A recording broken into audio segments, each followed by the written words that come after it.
Հայաստանի եւ Ադրբեջանի միջև հաստատված խաղաղությունը նաեւ համակարգային աշխատանքի արդյունք է, որը կատարում են մարդիկ։ Առաջնահերթությունների ուղղությամբ կատարողականի գնահատման եւ դրա արդյունքներով պետական մարմիններին գումար հատկացնելու նախագծի քննարկմանը նշեց վարչապետը։ Համակարգային աշխատանքի արդյունավետությունը կախված է նրանից, թե ինչքանով են մարդիկ իրենց աշխատանքի մեջ ոչ միայն մոտիվացված, այլև օբյեկտիվ պայմաններով ապահովված իրենց աշխատանքի վրա գեր կենտրոնացած լինելու։ 2025-ի ցուցանիշները վարչապետի խոսքով վկայում են, որ այս ուղղությամբ ներդրումները բերում են լրացուցիչ արդյունքներ։ Լրացուցիչ արդյունք է նաև առողջության ապահովագրությունը, կենսաթոշակների բարձրացման հնարավորությունը, կրթության, գիտության, պաշտպանության ոլորտի ձեռքբերումները։ Համակարգը հիմա խթան է։ Որոշ ժամանակ անց պետական համակարգում ծառայություն անցնելու ավելի բարձր ստանդարտ կսահմանվի։ Հարցի քննարկման համատեքստում վարչապետը ընդգծեց նաև. «Մի կետում ենք, երբ անհրաժեշտ է Հայաստանի Հանրապետությունը պաշտպանել, որովհետև ձևավորվել է մի երկիր, որն ունի հեռանկար։ Նաև հավելեց, չի նշանակում, որ չլուծված խնդիրներ չկան։ Աշխարհում չկա երկիր, որտեղ չլուծված խնդիրներ չկան»։ Վարչապետ Փաշինյանը կարևոր համարեց քաղաքական դիրքավորումը։ Մենք այսօր պետք է սկզբունքային կերպով պաշտպանենք այն Հայաստանը, որը ձևավորել ենք, որովհետև մեր ձևավորած Հայաստանը լավ Հայաստան է, մեր ձևավորած Հայաստանը հեռանկար ունեցող Հայաստան է,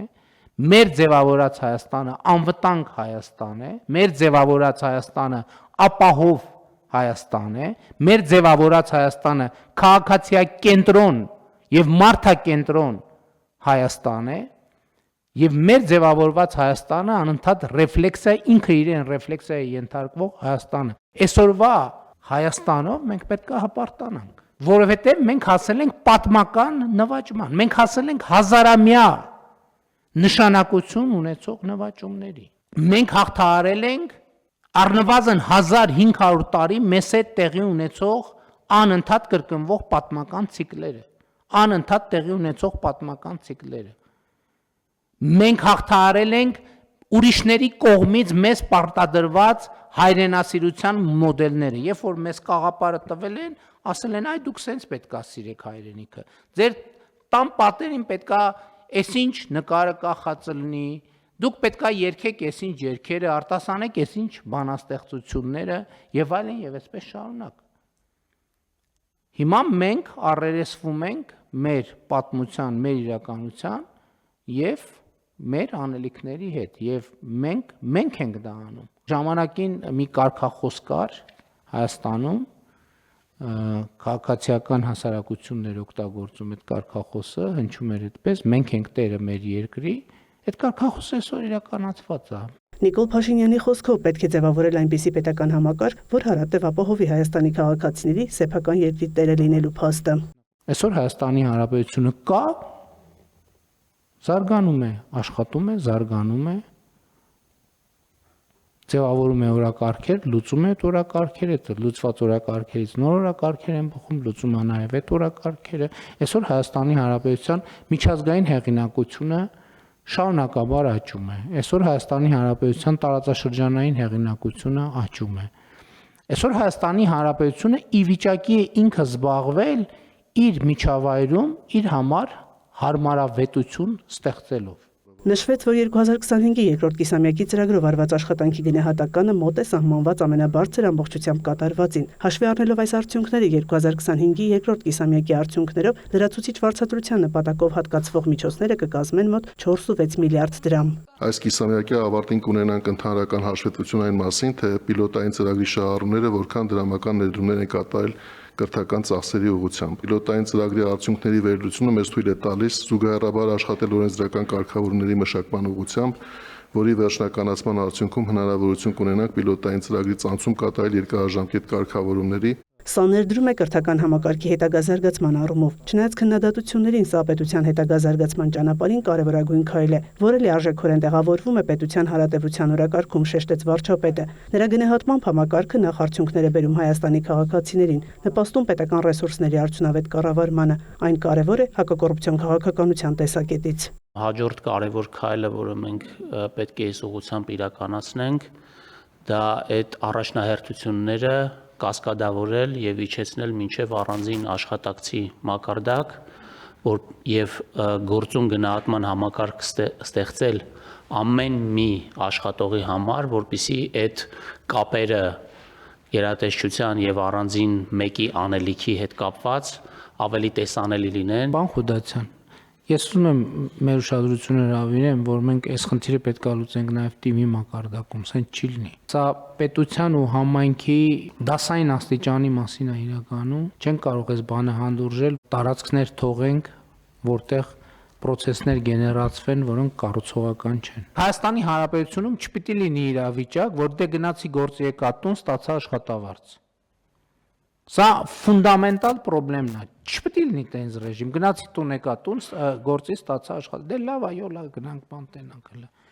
Ինչ կլինի։ Եվ կողքից էլ ասենք մի հատ բան արի, բուտկա դրեցի հայաթում, որ վաֆլի ծախեմ 2 կոպեկ բան անեմ։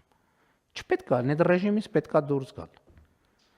Այսինքն պետք է աշխատավարձը լինի արդյունքի արտահայտություն։ Համայնքների թիվը 70-ից կդառնա 64, կմիավորվի 9 համայնքի 80 բնակավայր։ Գործադիրը հաստատեց վարչատարածքային բաժանման մասին օրենքի նախագիծը։ Չունենք գետ մեկ դեպք, երբ որ համայնք խոշորացրած լինենք, հետո ասենք, վայ, այս ինչի սենց արեցինք։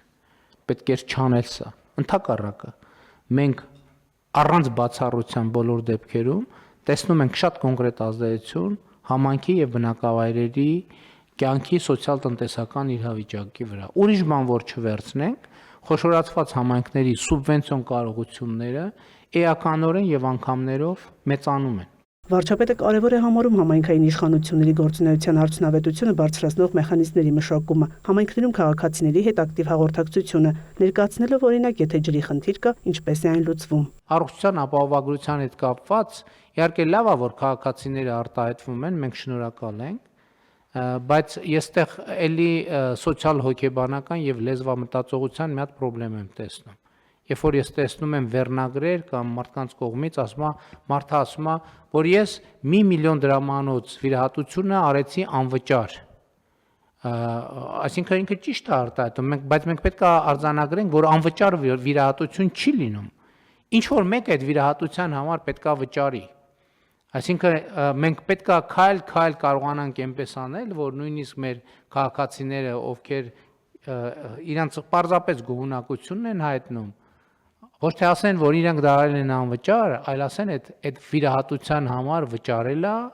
կառավարությունը, այդ վիրահատության համար վճարելա պետական բյուջեն։ Համայնքների միավորման անդրադառնալով վարչապետը նաև նշեց. էֆեկտն այն է, որ ընտանիքը մեծանում է, կարիքը մեծանում է, բայց նաև աշխատող ձեռքերն են շատանում։ Մեծանում է գույքահարկ վճարողի պոտենցիալը, բաշխումների հնարավորությունը։ Կառավարությունը սուբվենցիոն ծրագրերով եւ դոտացիաներով իրականացնում է ավելի մեծ ֆինանսավորում։ Նախորդող շրջանում խոշորացման արդյունքում որևէ մտավախություն չարտահայտվեց։